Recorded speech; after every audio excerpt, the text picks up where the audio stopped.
Hello and a very warm welcome back to another week on my plot. It's drizzly today. We've had heavy rain now for a week. It's been quite catastrophic, the weather. The plot has been flooded for most of the week.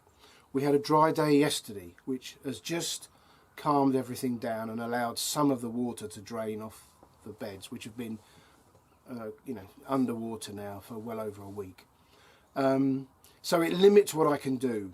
I've got broad beans at home that are about a foot high, but I can't put them in the ground because when I have attempted to dig a little planting hole in the bed that they're assigned to, and it instantly fills with water. So, I've just got to be patient and wait. And, experience tells me that although this is quite depressing at the moment, it will break at some point in the next few weeks. It will break and we'll have a couple of dry days in a row. There are no dry days in the forecast this week, but if I hang on long enough, eventually spring will arrive. I have to say the snowdrops, the primroses, I've got a few daffodils open now. It's coming, but it's taken a while. Anyway, you're all very welcome. Thank you to all those who've subscribed recently. You're very welcome. And I thought this week I'd do a full plot tour to show you where I'm at. And of course, I know for those of you who've been around for a few years, you've seen it all before, but that is the nature of these videos, isn't it? So anyway, let's get started. Right, so this site is privately owned. So strictly speaking, it's not allotments, it's land share. And we have a contract with the landowner. So although I call it an allotment, it's strictly speaking not legally allotments, it's land share, which has benefits and negatives. The main benefit is we're not under threat from councils who want to make a quick buck and sell off land almost criminally to developers. So that's the main advantage, I would say. Anyway, there's 25 individual plots. A few of them are worked on a regular basis, obviously mine being one of them, and many of them are not worked at all. I think allotments are a victim nowadays to this work ethic that we've lost. And I'm sure if you've got an allotment, you will recognise the feature that people like the idea of an allotment. They pay their money, they come along very enthusiastically for 1 or 2 weeks, and they get a bit of a sore back and a dodgy knee, and you never see them again. So the site is a bit of a mess, but anyway, that's another talking point. This is where our chippings and cow muck are delivered.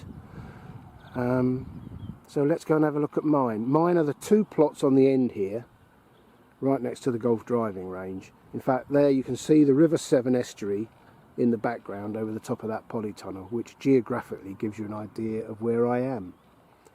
And actually, in the distance over there, where those lights are, that's the farm that this land belongs to. So let's have a look at my plot. Well, I keep this grass cut at the back of my plot. Strictly speaking, it's not really part of my allotment, but I do like to keep things neat and tidy if I can. So I've got some tubs there where I grow parsnips, a bench on the back of the shed, and then a sort of a general stores area. And recently I've got a very productive raspberry plant there, and then I've taken cuttings of blackberry plants and I've stuck them there, and it's all working very well. So moving on to the plot for real, this is our seating area, which is positioned here because it's in the lee of the sheds out of the main westerly winds. And in the summer, it's a lovely place to sit because I can observe my pond, which, as I predicted last week, is filling up more and more so with frog spawn, which is lovely to see. And the primroses are out. You can see here what I mean about the sifted old cow muck I've put on the flower bed. That's all looking very neat and tidy now. And then here is my multi-sown onions. The plot, I don't know if the camera will show that, but the plot is on a very slight gradient going from here downhill. So these top plots tend not to flood, which is why my multi-sown onions and then my garlic have stayed fairly dry over this very, very wet winter. And then the two sheds, tool shed and me sitting out of the weather shed with the stove in, which is on now. And then these are the two fruit trees I bought recently, 2 for 12 quid. And then the snowdrops, which actually already are browning off. You know, you wait all year for them and then you blink and they're gone. But when they are out, they are beautiful. So this is the plot. This is the main dividing path between plot 1 and plot 2. But I've amalgamated them together. And I'm afraid there really is nothing else to show you. Lots of tulips and daffs coming up. The asparagus bed. That asparagus has been grown from seed, and that was 3 years ago. This will be the first picking I've had from my asparagus. I cannot tell you how much I'm looking forward to that. All of the beds now, yes, all of them, without exception, have had some kind of top dressing or manure and or compost dug in. All the beds have now had some kind of preparation. This one here, which is growing potatoes, I think, has got a very, very thick top dressing of rather fresh cow muck. We shall see how that impacts my potatoes when I plant them. Strawberries have been underwater all week and have only now getting a gasp of air. And there's a little splash of yellow daffodil colour. These two beds here, this one and this one, had green manure all winter, which I've never done before, and I dug it in the last couple of weeks. And of course you never really know if that has any effect, do you? Anyway, got some daffodils coming out over there. That box there has got 5 pots of small tete-a-tete daffodils in. So when the snowdrops go over, those pots will go in their stead, and I'll have daffodils on display at the gate rather than snowdrops. And then when those daffodils go over, I will replace them with annual flowers. It's almost as if I know what I'm doing. There's another secondary bed of garlic. I knew I was taking a risk when I put them in because they are at the bottom end of the plot, and that has been flooded all week. Pea frames are up, pea alderman, which grows to 7-8 feet high. Always get a good crop off of them. Looking forward to seeing what happens with these step over apple trees. This will be the first full year I've had them. Hopefully I might get some fruit. Who knows? And then the rose arch. That was built last year, I think. But as well as 2 red roses over it, it's also got 2 blackberries that I'm growing over it. And got quite a good picking off that last year. And then here is the compost bays. This week I did some repairs. It looks like it hasn't worked. I'm looking at it now. It looks like that. No, it hasn't worked. It's all come undone. Oh well. The wood's rotten.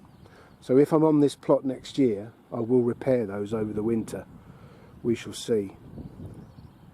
And then this is an extra piece of land I gained a couple of years ago. So actually my plot is more than 2 allotments. It's sort of 2.5. And down here I'm growing potatoes and all my squashes this year. And under that drum I have some forced rhubarb.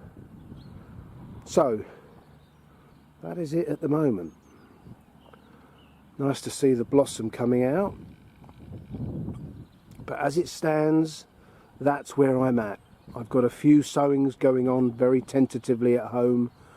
I never ever sow direct in this ground. I've learned over the years it's just too heavy and seedlings don't take, or they get eaten by the slugs. But as we stand, halfway through February, nearly, that's it. One other point worth making for those new to the channel. This whole hill is clay. so the water doesn't drop into the ground, it rolls down the hill. And there's a very slight gradient this way, which means most of this hill pours down through my plot.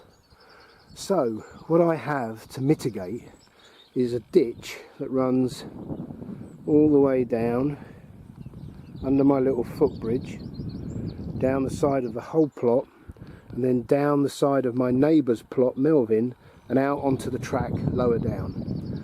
And I have the same system on the other side of the plot,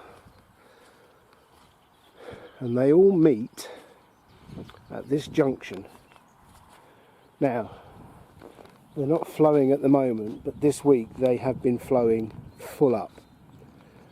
But like I say, they haven't been breached, so the system is working. And so this is my system for keeping the floodwaters at bay. It works fairly well. And every now and again I have to go down the side of Melvin's plot and dig that out. But it's worth doing, because it does keep an awful lot of water off the plot.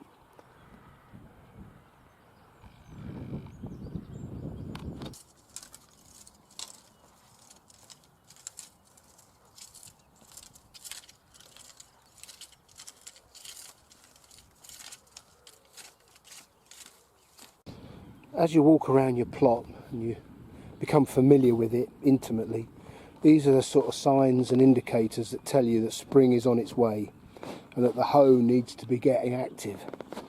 So right here, see the stinging nettles are starting to grow. By the summer, they'll be 6 feet high and trying to swamp this cherry tree. So I need to keep on top of that, and as they grow a little bit more, I'll get my gloves on and pull them out.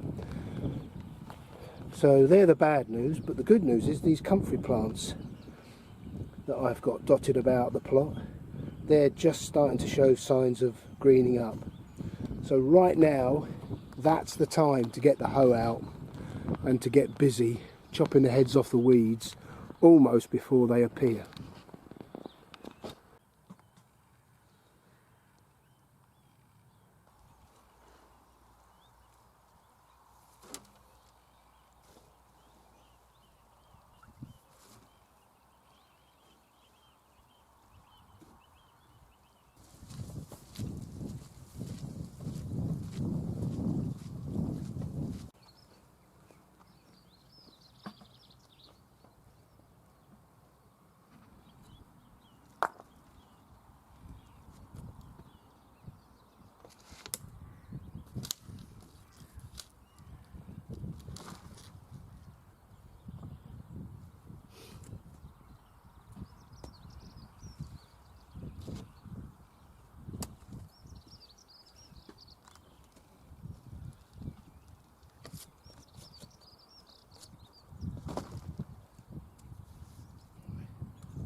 Well, as there's not much happening on the plot, and it is naffy break, I thought I'd share with you another little tale from my past.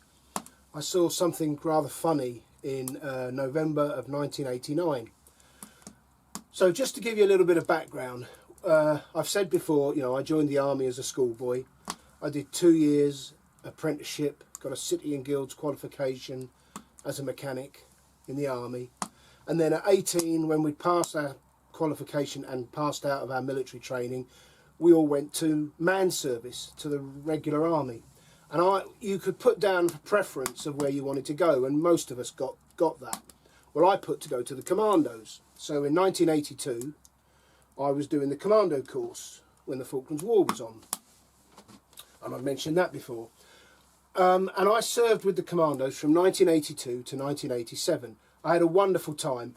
I didn't realise, because I went there from boy service, their standards were just, what I thought all the standards were. But of course they were the commandos. Their standards were up here. But what it did for me is it set my standards there. So when I went back to the regular army in 1987, their standards were here and my standards were there, and I excelled. And that's not down to me, that's down to the people who trained me when I went to 5-9 Commando, Independent Commando Squadron, Royal Engineers. So yeah, I did very well, and I took my family with me. We had our first child, David, who was born in Derriford Hospital in Plymouth when I was in the Commandos, and we went in 1987 to Germany, to Hameln, or it's the Pied Piper town of Hamlin, as it's known in English, but it's Hameln, near Hanover in Germany. And what I've said before, it was our golden years. We had 2 more children, Charlotte and Daniel, born in BMH, British Military Hospital, Rinteln, very nearby. Very well looked after in that hospital. We had a wonderful time. Germany was a beautiful country. The Germans were highly disciplined. They were very proud of their country. It was immaculate. There was no litter. You weren't allowed to wash your car in the street. You weren't allowed to wash your car on a Sunday. You couldn't hang washing out on a Sunday. Shops shut at midday on a Saturday. And so, the weekend you were forced to go and do other things other than shopping. I'm sure it's all changed now, I don't know. But in 1989, the Berlin Wall came down. And the East opened up. And so all the East Germans flooded into West Germany because they wanted the benefits of capitalism and Western life. And Germany did take a bit of a nosedive, the litter and so on and so forth. Anyway, so in November of 1989, I was playing water polo at the Army Championships in Berlin. So I was very fortunate to be in Berlin when the wall was coming down. And the wall, if you're a certain age, you know all about the Berlin Wall. And if you're too young to know anything about it, you're almost certainly not watching this channel. But the Berlin Wall was built in sections. And so although they were on the top of the wall, and you've seen the old footage they all stood on the wall with sledgehammers. Actually, the sledgehammers were having almost no effect. And the way the wall was actually dismantled was by cranes lifting the individual sections out. And they were distributed all over Germany and the wider world as museum pieces. But when we had a bit of a break in our water polo, so we went to see the wall being dismantled. And what was interesting is that you weren't allowed too close to the wall because they were taking out sections. And of course, there was a potential risk of harm. About 50 yards away from the wall, there was a very ugly looking electricity substation building. And I saw some children over there with a hammer and a chisel. And I thought, oh, a hammer and chisel, just what I need. So I walked over to where these children were. And what they were doing is there was 3 or 4 of them with spray paint cans. And they were all over this substation wall. Because these children weren't allowed near the Berlin Wall itself. So they were spraying the concrete of this substation building. And then 1 or 2 of the other kids were hammering and chiseling it while the paint was still wet. And I don't know how they did it, but they had a big box full of all these little presentation boxes that you get a ring or earrings in. So they're perspex and they're see-through. And they were taking tiny little pieces about the size of a dice of this substation wall that had a little bit of spray paint on it, putting it in these individual boxes. And I was watching them, walking them over to this table where they were selling them. I think from memory it was about 30 Deutschmarks, so quite expensive, to the tourists. And the tourists were lapping it up. And for the 30, 40 years since the Berlin Wall came down, I bet those little presentation boxes have got pride of place. And, oh yes, I've got a piece of the Berlin Wall, don't you know? What they've actually got is a piece of bloody ugly electric substation concrete that was freshly spray painted. But you've got to admire the endeavour, the enterprise and the work ethic of these young German kids who were ripping off the tourists. Anyway, I asked one of these young lads if I could borrow the hammer and chisel for a couple of minutes, and he begrudgingly gave it to me. And I went over to a police officer who was standing by the wall and says, and he says, yeah, go on. And so I got a piece of the Berlin Wall, which I chiselled off it myself. And it's in my attic somewhere. But yeah, I've always remembered those young kids who were about, 9, 10 years old, working like crazy to make money. And they must have made hundreds, if not thousands, of Deutschmarks. The tourists were queuing to get the little pit because they couldn't see where it was coming from. Brilliant. That is capitalism at its finest. People being ripped off, thinking they're getting something they're not really getting. Yeah, fantastic. Anyway, mildly interesting.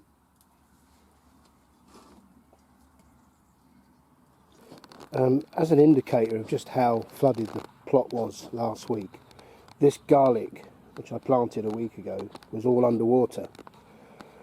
So I took a piece of guttering downpipe and I've buried it. There's that, you can see the mouth of it there. And I've buried it across into the ditch that runs down between me and my neighbour. And then they opened up the soil a little bit, and it actually worked. It drained this, within a couple of hours. This garlic that was underwater was not. Now that doesn't mean it's still, in good order. That ground must be sodden. But I was a little bit worried, so I've put in a mitigating measure, and I hope it works. And at some point I'll just cover that up, and hopefully I'll put a bit of wire mesh across it to stop rats from, because I know rats run down these ditches when they're dry. What I don't want is rats tunnelling into my vegetable beds. Anyway, we shall see.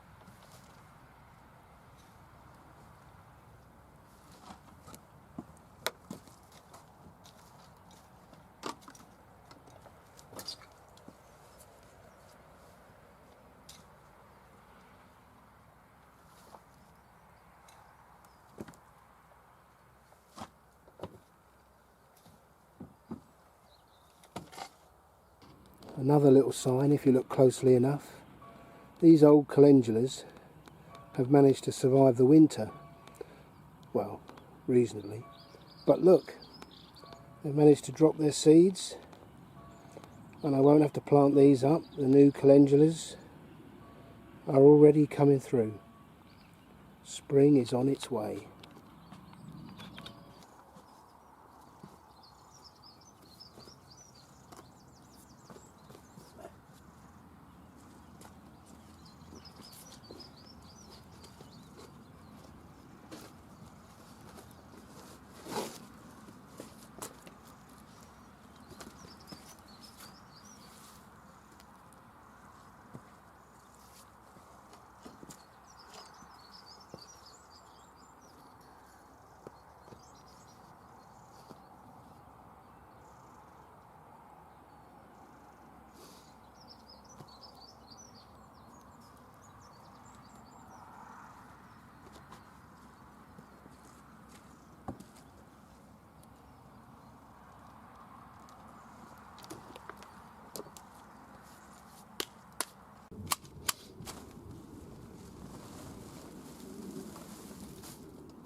Well, it's mid-afternoon.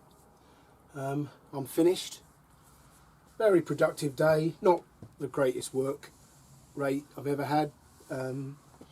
Obviously, this time of the year, as you know, my plot is so tidy.